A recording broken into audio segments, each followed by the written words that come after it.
जन्म जन्म का है ये संगम, राम रतन सीता वैभव धन। एक है पौरुष एक समर्पण, एक है रूप तो दूजा दर्पण। कहने को तो महलों के राजा, कौशल के महाराज, किंतु जीवन माता सा सरल जीते हैं।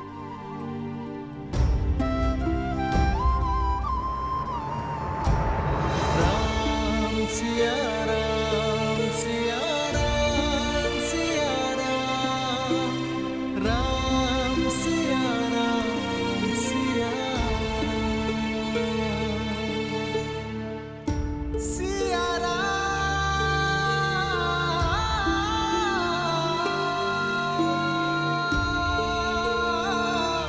सिया राम सिया राम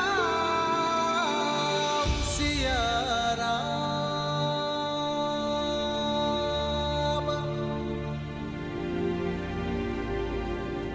मुझे देखकर पीड़ा होती है या भय? जब भी तुम्हारे समक्ष आता हूं, तुम्हारे नेत्रों से कल कल अश्रु बहने लगते हैं।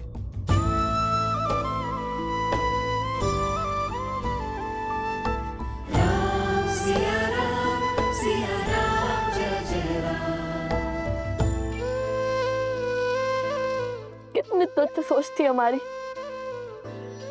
कितने निम्न विचार थे हमारे, जो हमने सोचा कि आप महलों का सुख भोग रहे होंगे और माता सीता वन के दुख।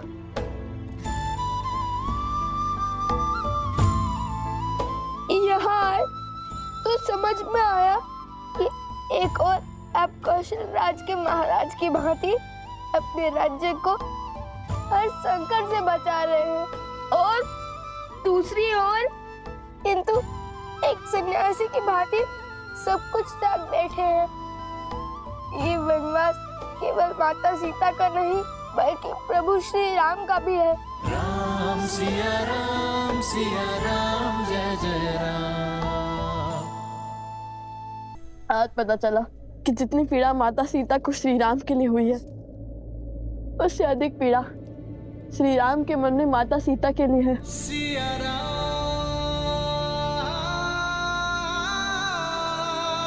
सिया राम। तुम्हारे नेत्रों से झरते ये अश्रु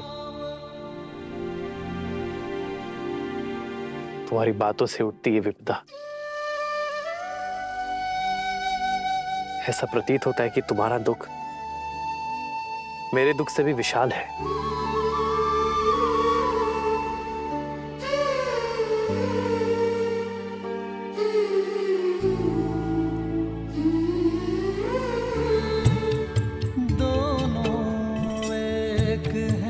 बस यही सच है, राम लक्ष्य और राम ही पथ है।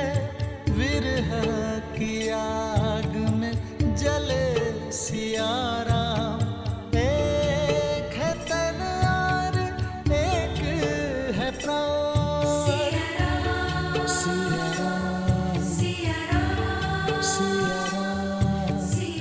आपके वियोग को अंत तक हम लाएंगे, सिया राम का मिलन हम करवाएंगे, उनकी बीच की दूरी को हम मिटाएंगे। और ये कार्य तभी पूर्ण हो सकता है जब अयोध्या का हर एक व्यक्ति स्त्रियों का महत्व समझे, पत्नी, माँ और बहन का मूल्य जाने, और स्त्रियों को अपने समान माने। और प्रजा की निम्न सोच को बदलने का मार्ग है हमारे पास, ऐसा मार्ग जो सीधा भी है और सरल भी, जो आपको भी भाएगा और माता सीता को भी। किंतु आपकी अनुमति के बिना आपके राज्य में ऐसा नहीं कर सकते। कैसा मार्ग?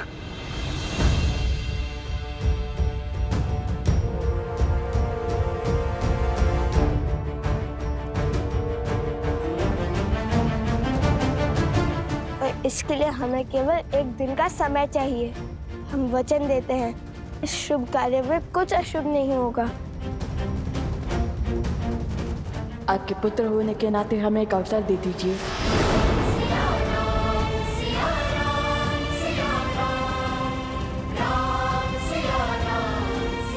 वो आपने कहा था कि महारानी सीता हमारी माता समान हुई, तो आप भी तो हमारे पिता हुए, है ना श्री राम?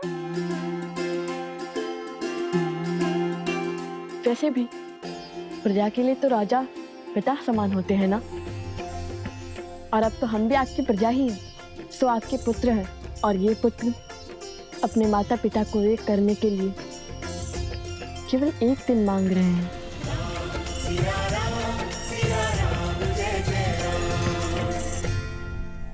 मान जाइए ना प्रभु,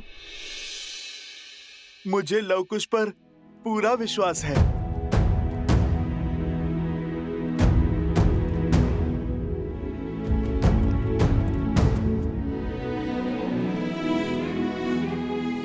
प्रभु, उनका उत्तरदायित्व मैं लेता हूं, और फिर यदि ये कार्य सफल हुआ तो ये राज्य पूरा खुशियों से भर जाएगा प्रभु। हर संकट टल जाएगा प्रभु।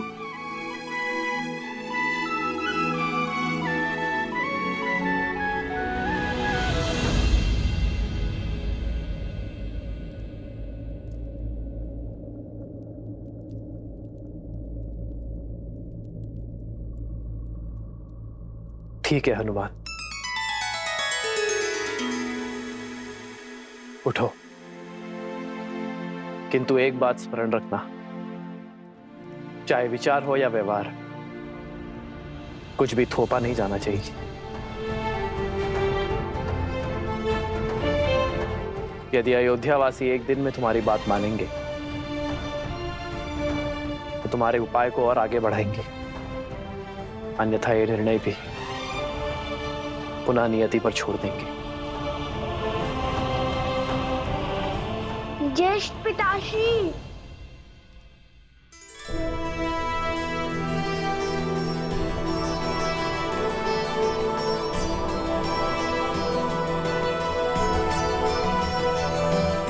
क्षमा कीजिए, किंतु हमने छुपकर आपकी सारी बातें सुन ली। लगता है हमारे भाई तुम्हारी ही तरह नटखट भी हैं।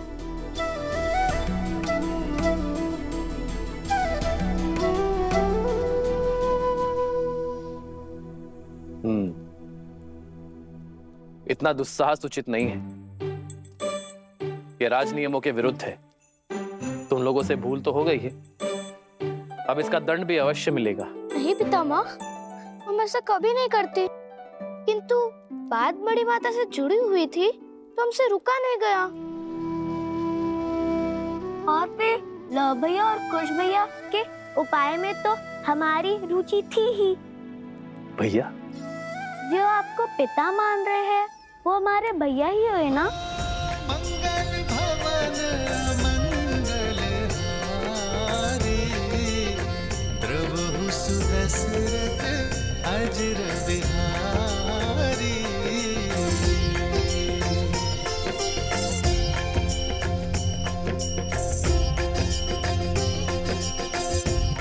उचित है हनुमान, सबकी भावनाओं का ध्यान रखते हुए आगे बढ़ो। जो आज्ञा प्रभु।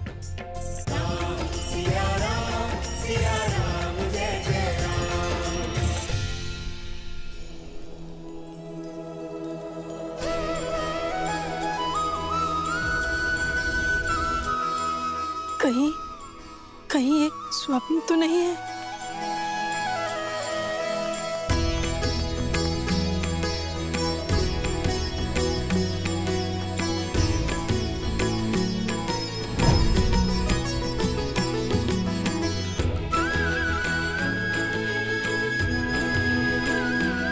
माता, हर कष्ट, हर पीड़ा, हर क्लांति को पीछे छोड़ने के लिए सच हो जाइए।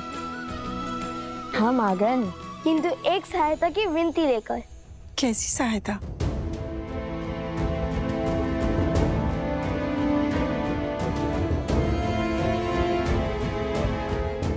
अवश्य, मैं ये कार्य अवश्य करूंगी। आप निश्चिंत रहिए। बस मुझे आज्ञा दीजिए।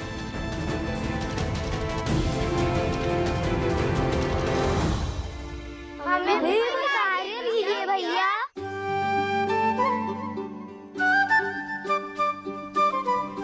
अवश्य, तुम सब एक स्थान की व्यवस्था करो जो हमारी योजना में उपयोगी हो।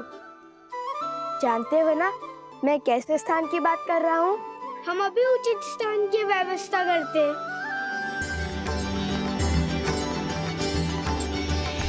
हर कोई इस योजना का अंग बन रहा है। आप मुझे भी तो कोई कार्य दीजिए। बताइए मुझे क्या करना है? हनुमान जी, आप जब हमारे पास थे तब हम आपकी कितनी सेवा करते थे। आपको अपने हाथों से ग्रास खिलाते थे। तो हम जब से यहाँ आपके अतिथि बनकर आए, आपने तो हमसे एक बार भी भोजन के लिए नहीं पूछा। भोजन क्या, मैं आपको 56 भोग खिलाता हूँ। आप दोनों चलिए, आइए।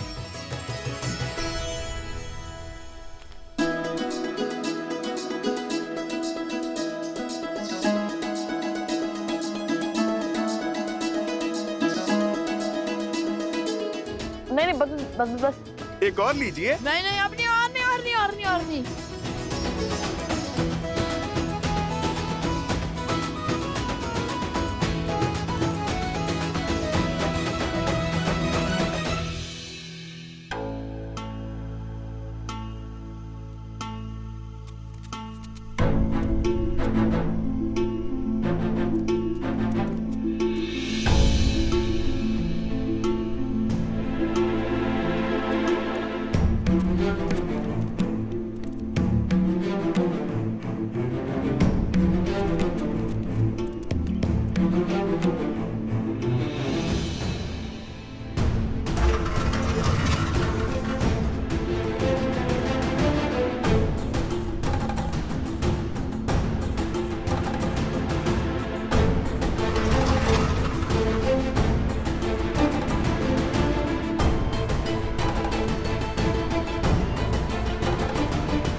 स्थान उचित रहेगा। महल के इस भाग को अब राज परिवार तो उपयोग करता नहीं। आत्मा तृप्त हो गई भोजन खाकर। अब चलिए हनुमान जी। अब क्या होगा? विस्फोट।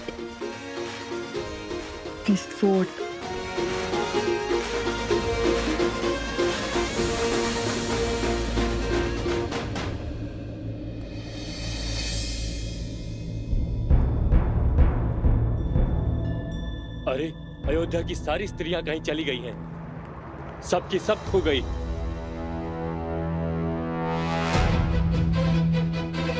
अरे कहाँ गई सब? खोजो उन्हें। मेरी पत्नी को देखा क्या? नहीं देखा। अरे मिली कोई? नहीं मिली। मेरी पत्नी भी नहीं मिल रही है। चलो साथ में चलकर खोजते हैं। हाँ, चलो। अरे तुम्हारी पत्नी मिली? नहीं, नहीं मिली। और तुम्हारी? नहीं। ऐसे कैसे लुप्त हो गई? माता और बहनों, हमारे आपसे केवल एक विनती है। चाहे आपका पुत्र, पति या पिता, कोई भी विपदा में हो, ये मत भूलिएगा कि ये युद्ध केवल माता सीता के लिए नहीं है। ये आप सबके मान सम्मान का द्वंद है। यदि पुरुषों को लगता है कि संसार को चलाने का दायित्व और सृष्टि के निर्वहन का कर्तव्य वो निभा रहे हैं, तो ये उनकी बड़ी भूल है। क्योंकि बिना स्त्री के ना घर चलता है और ना ही समाज। स्वयं नारायण भी लक्ष्मी के बिना अधूरे हैं।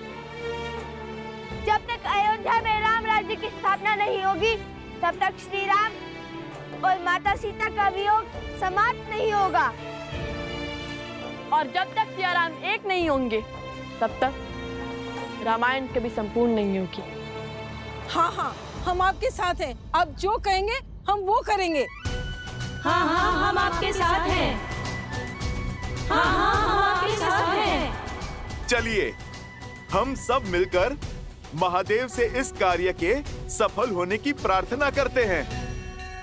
हर हर महादेव, हर हर महादेव, हर हर महादेव, हर हर महादेव, हर हर महादेव, हर हर महादेव। पूरे नगर में एक भी स्त्री नहीं है। ये कैसा संयोग है? कैसी घटना है? सब और देख लिया, कहीं कोई चिन्ह नहीं। अरे तो क्या आकाश खा गया या पाताल निकल गया? अरे मेरे पुत्रों की माता क्या पवन के वेग में उड़ गई?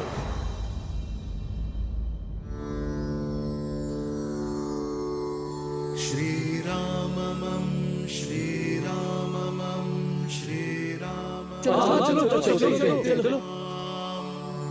श्री राम राम रमेति रमे रामे मनोरमे सहस्रनाम तत्तुल्यं राम नाम वरानने। श्री राम राम रमेति रमे रामे मनोरमे सहस्रनाम तत्तुल्यं राम नाम वरानने। देखो हनुमान जी की अद्भुत लीला। उचित समय पर आए हैं हनुमान जी। अब यही हमारी समस्या श्री राम तक पहुंचाएंगे। चलो चलो चलो। हाँ, चलो।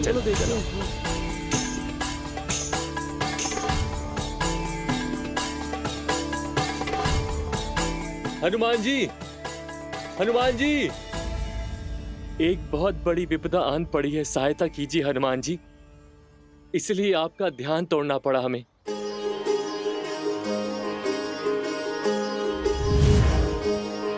हनुमान हनुमान हनुमान हनुमान।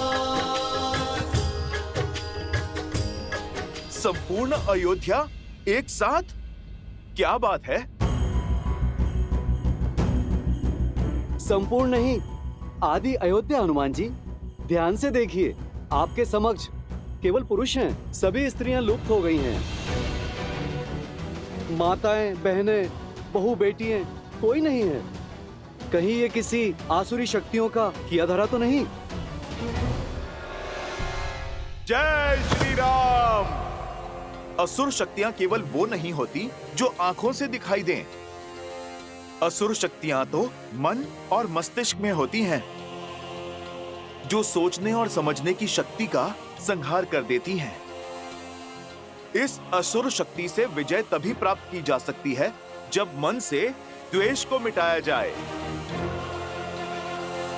और एक साथ इतनी सारी देवियों को प्रभु श्री राम की अयोध्या से उनके भक्त के होते हुए भला कौन ले जाएगा? ना कोई ध्वनि हुई और ना ही कोई हलचल हुई। मुझे तो लगता है कि ये स्त्रियां स्वयं चली गईं, अयोध्या छोड़कर अपनी इच्छा से। स्वयं गई है? स्वयं चली गई?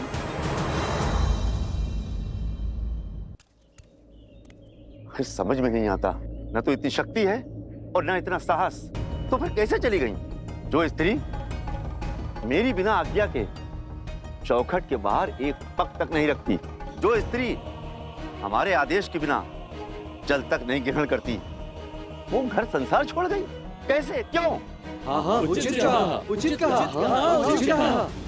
पत्नियां तो पति का संसार होती हैं, पत्नियां तो परिवार की धुरी होती हैं, सेविका नहीं। वो भी तो मनुष्य हैं, उनकी भी अपनी इच्छा होगी। हो सकता है कि उन्हें आपकी कोई बातें बुरी लगी हो सकता है वो आपके व्यवहार से आहत हो गई हो। आहत हो गई? ऐसे कैसे आहत हो गई? उनके बिना हमारी कितनी हानि हो रही है। भोर से अभी तक ना भोजन बना, ना ही जल भरा हुआ है। खेतों का कार्य भी रुका पड़ा है। हाँ, और हनुमान जी, हमारे वस्त्रों की कारीगरी भी रुकी पड़ी है। प्रभु श्री राम का ये सेवक उनकी अयोध्या की सहायता अवश्य करेगा। आप लोग एक काम कीजिए, कुछ लोग दाएं जाएं और कुछ लोग बाएं जाएं, और मैं सामने की ओर देख लेता हूं। जैसे आपकी आज्ञा। चलिए।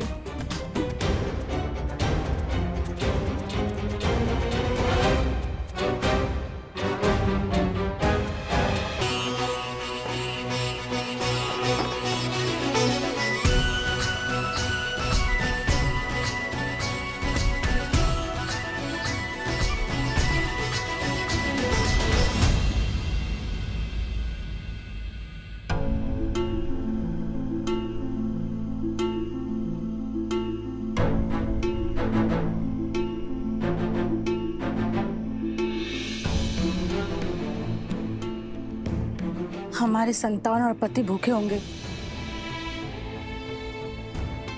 तुम्हारी बातों में आकर यहाँ तो आ गई मैं, परंतु अब बड़ा भय लग रहा है। यदि पुरुषों को क्रोध आया तो उसका दंड हमें भोगना होगा। यदि मेरे पति ने आपकी भांति मेरा भी त्याग कर दिया तो मैं कहाँ जाऊंगी? तुम्हारा भय सत्य है, परंतु सोचो, यदि हम अपने अधिकार, अपने सम्मान के लिए हम नहीं लड़ेंगे तो कौन लड़ेगा? लड़ना किसको है और किससे? तुम मेरे पति को नहीं जानती। उनका क्रोध सदैव उनकी नाक पर होता है। तुम्हारी बातों में आकर, लव कुश की सोच से प्रभावित होकर मैं तो यहाँ आ गई, लेकिन उस जैसे पुरुष की सोच को बदलना असंभव है। ऐसा मत सोचिए माता, बात श्री राम की शरण में है। ये अयोध्या है माता, यहाँ कुछ अनुचित नहीं हो सकता। हनुमान जी की गदा का एक वार सबकी बुद्धि मार्ग पर ले आएगा। नहीं पुष्कर, शक्ति का प्रयोग वर्जित है।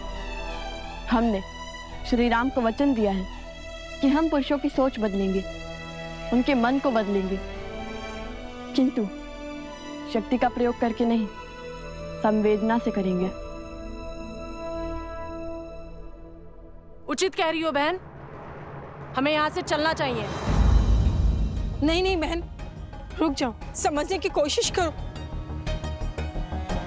खुश, यदि इनमें से एक स्त्री भी बाहर गई तो सारा प्रयास असफल हो जाएगा, सब कुछ विफल हो जाएगा। एक के बाद एक सभी स्त्रियां बाहर चली जाएंगी। रुक जाओ बहनों, ये समय लड़ने का है, भावनाओं में बहने का नहीं है। नहीं नहीं, हमें तुम्हारी योजनाओं का अंग नहीं बनना। चलो। नहीं, रुक जाओ, समझने का प्रयास करो।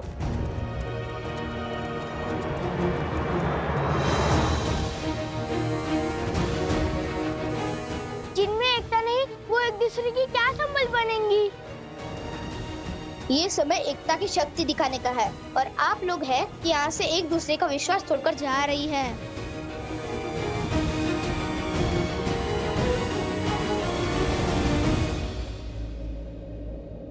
जाने दो इन्हें। ये जीवन भी इनका है और ये द्वंद्व भी।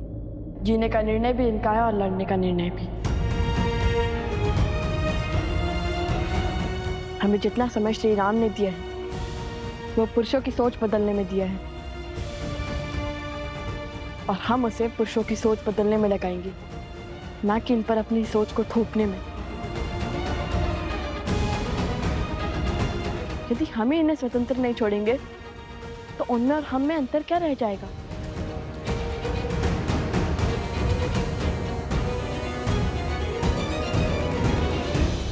हनुमान जी की बात तो उचित लगती है। कदाचित वो सब अपनी इच्छा से कहीं चली गई हैं, क्योंकि श्री राम के होते हुए किसी आसुरी शक्ति का ऐसा दुस्साहस करना असंभव है। यदि ये तथ्य सत्य निकला तो आज मेरी पत्नी को मेरे प्रकोप से कोई नहीं बचा पाएगा।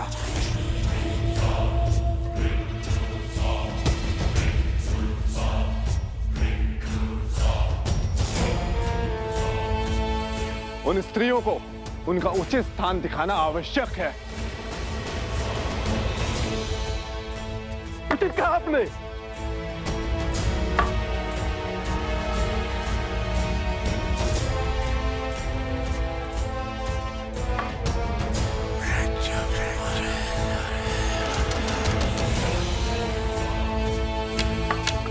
तो चलो फिर आगे बढ़े।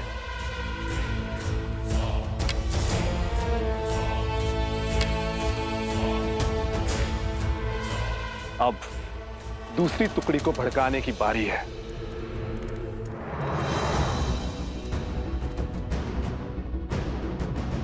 उधर देखा था आपने?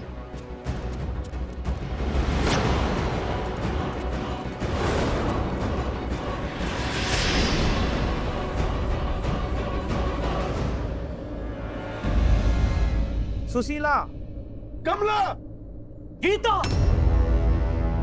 प्रातः काल से कहां थी तुम? बिना आज्ञा घर से बाहर पग कैसे धरा तुमने? विद्रोह की चिंगारी उठ रही है हमारे विरुद्ध। उल्लंघन करेगी पति की आज्ञा का। किसकी आज्ञा से घूंघट उठाया तुमने? घर से बाहर निकली।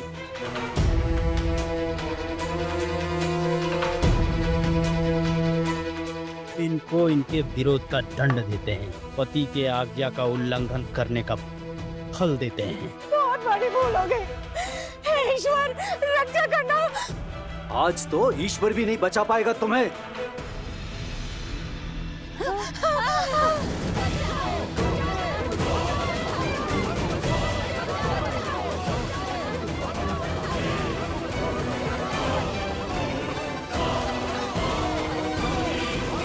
बचाओ बचाओ बचाओ।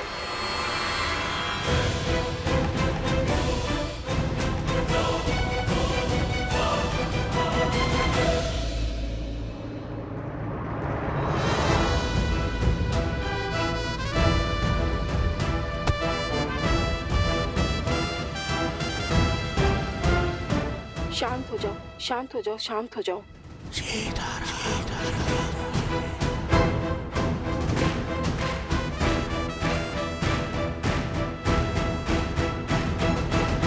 अब समझा तुम दोनों की चाल। तुम इन्हें भड़काया है ना इन्हें?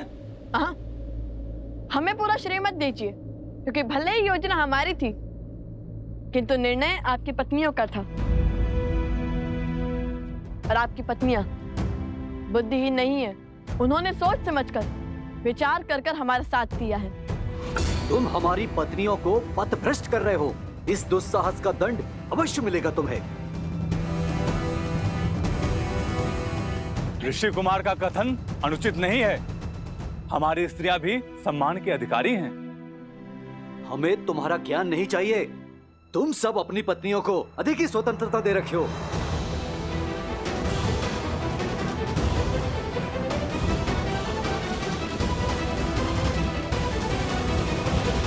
हमने तो केवल स्त्रियों को उनके अधिकारों का स्मरण करवाया, उन्हें सम्मान का मोल समझाया।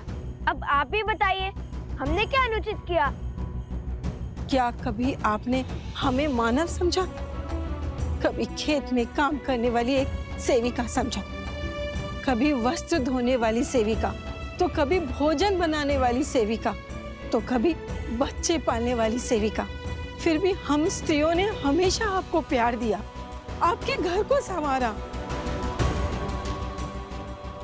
हमें हमारा सम्मान चाहिए, तो उसमें अनुचित क्या है? मौन हो जा।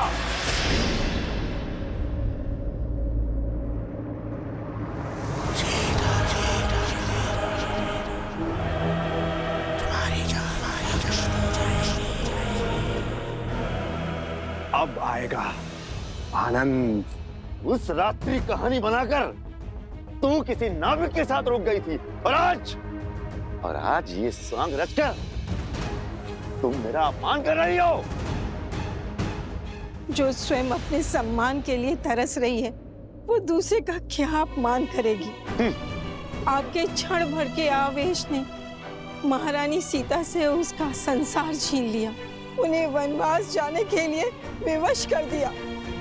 आपने मुझे घर से निकाल दिया, परंतु कभी भी सत्य जानने का प्रयास किया? अब तो हमें बल दिखाना ही होगा। नहीं, इन्हें अपना युद्ध स्वयं लड़ना होगा। यदि ये अपने स्वाभिमान के लिए नहीं उठेंगी, तो आने वाले वियोग में भी ये सम्मान नहीं पा पाएंगी।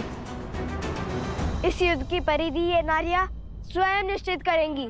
मूर्ख बालक, इन्हें लगता है ये महाराज सहस्त्रमुख की माया से बच जाएंगे। इतने वर्षों तक लोकापात और भेदभाव का जो बीज महाराज ने बोया है, आज उसका फल प्राप्त होगा।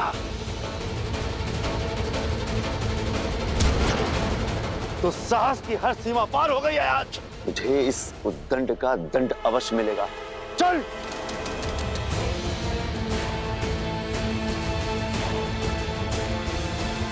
भैया, इतना घोर अन्याय देखकर भी हम चुप क्यों हैं? आज हम रक्षक नहीं, केवल मार्गदर्शक है।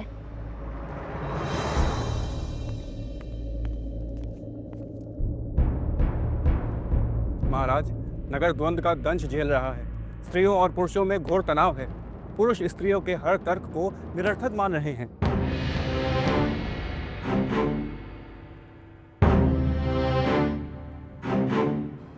महाराज, क्या मुझे कुछ कहने की अनुमति है? अवश्य। महाराज, कहीं ये द्वंद्व समाज का संतुलन न बिगाड़ दे। महाराज, युगों से चली आ रही परंपरा को बदलने की आवश्यकता क्या है? जब तक लव कुश नहीं थे तब तक सब कुछ ठीक था। आज पुरुष और स्त्रियों के बीच जो भी कुछ हो रहा है उसका कारण केवल लव कुश है। उन्होंने पतियों को पूजने वाली स्त्रियों को पतियों के ही विरुद्ध खड़ा कर दिया है।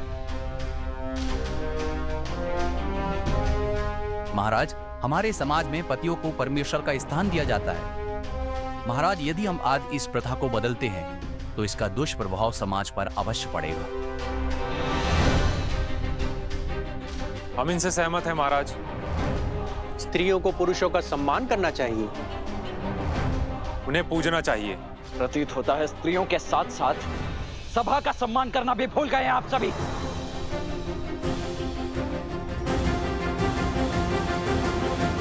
लक्ष्मण, शांत।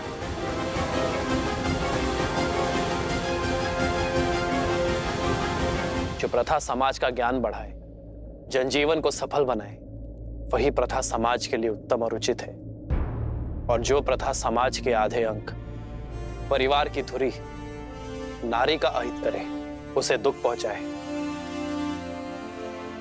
उसे सुधारने में ही समझदारी है। क्या रामराज्य की परिभाषा एक ऐसा समाज है जहां स्त्रियों को सेविका समझा जाता है, या फिर रामराज्य एक ऐसा समाज है जहां स्त्री और पुरुष एक साथ मिलकर सुख और सफलता का परचम ले रहे हैं?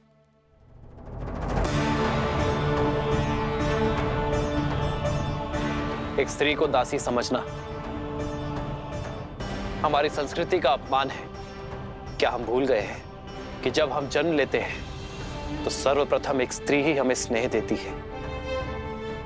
यदि स्त्री अपनी संतान को मातृत्व की छाव ना दे,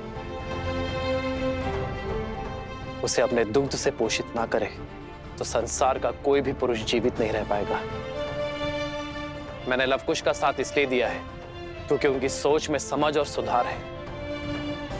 आज हम जिस मोड़ पर खड़े हैं वो समाज का नया दौर है, जहां स्त्री और पुरुष कंधे से कंधा मिलाकर अपनी शक्ति से इस संसार को आगे बढ़ाएंगे।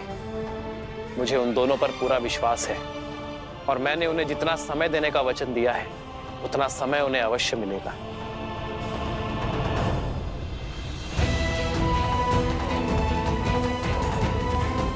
कब तक ही चुप रहेंगी? कब तक यूं ही चुपचाप अन्याय सहती रहेंगी? कुछ बोलती क्यों नहीं अब?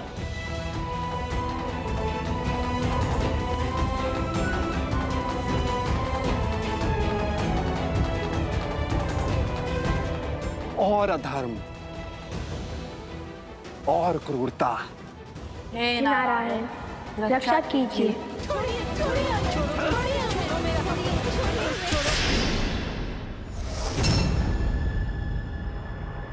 जय श्री राम। संजय, मैं तुझे पाठ पढ़ाता हूँ। रुक जाओ।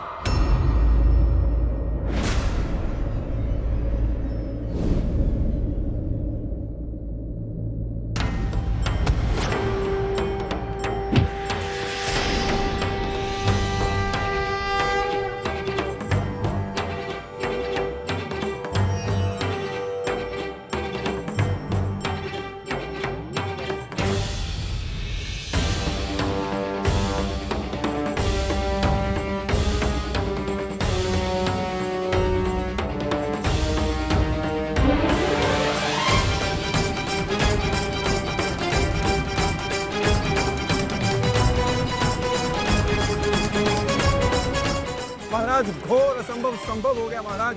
स्त्रियों ने पुरुषों के विरुद्ध ध्वनि उठा दी है महाराज।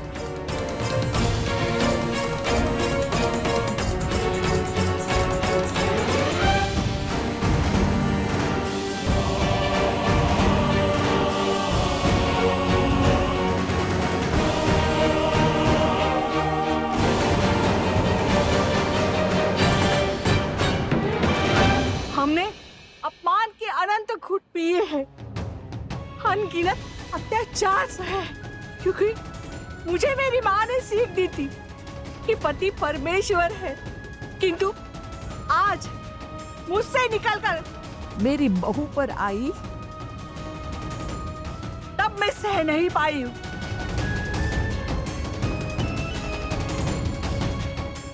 सोच का ये बीज इनके मन में अंकुरित होना आवश्यक था। अब जब ये अपने सम्मान के लिए लड़ने को सच है, तो हम भी इनका साथ देंगे।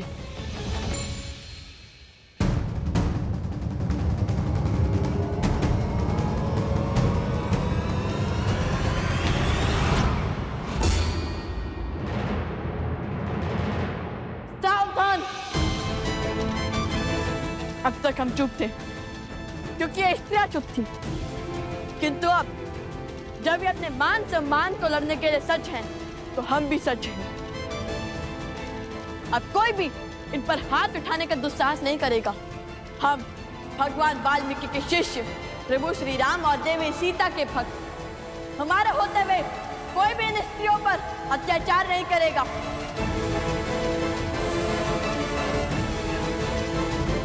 हम इनके साथ हैं, हम इनके साथ हैं, हम इनके साथ हैं। और फिर क्या हुआ? फिर वहां महावीर हनुमान, जय जय पवन पुत्र हनुमान, बजरंग बली हनुमान, जय जय महाबली हनुमान। देखिए हनुमान जी, ये लाभ और कुश अयोध्या की स्त्रियों को भड़का रहे हैं। अच्छा, तो घर परिवार संभालने वाली नारी अबोध है, मतिहीन है कि जो कोई भी इन्हें भड़का दे। मैं सब सुन रहा था। क्या आप लोगों के पास इस समस्या का समाधान है? जिस योजना की अनुमति पिताश्री ने दी थी, उसे आकार देने का समय आ गया है। यदि अयोध्यावासी एक दिन में तुम्हारी बात मानेंगे, तो तुम्हारे उपाय को और आगे बढ़ाएंगे। मेरे पास एक उपाय है। यदि आप समझते हैं कि स्त्रियों का योगदान आपके जीवन में केवल खाना पकाना या फिर संतानों को संभालना ही है, यदि आप उन्हें अपने से कम और स्वयं से नीच आंकते हैं, तो ठीक है, केवल एक दिन अपने पत्नियों के बिना अपना जीवन चलाकर दिखाइए।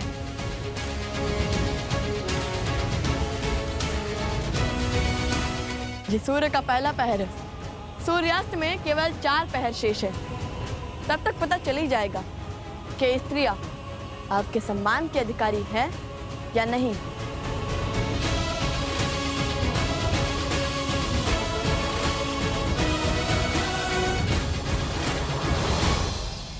उचित ही तो कहा है लव कुश ने। क्या पुरुषों ने ये चुनौती स्वीकार करी?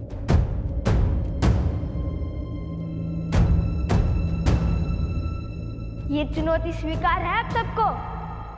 हाँ स्वीकार है, हाँ स्वीकार है, हाँ स्वीकार है, हमें हाँ स्वीकार है, हाँ स्वीकार है, हाँ स्वीकार है।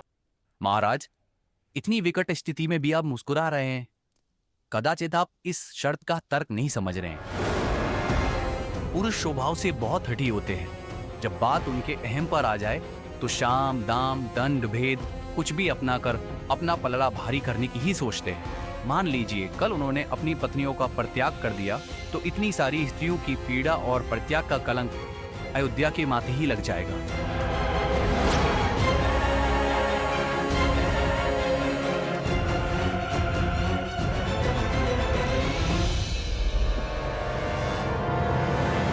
आर्य सुमन,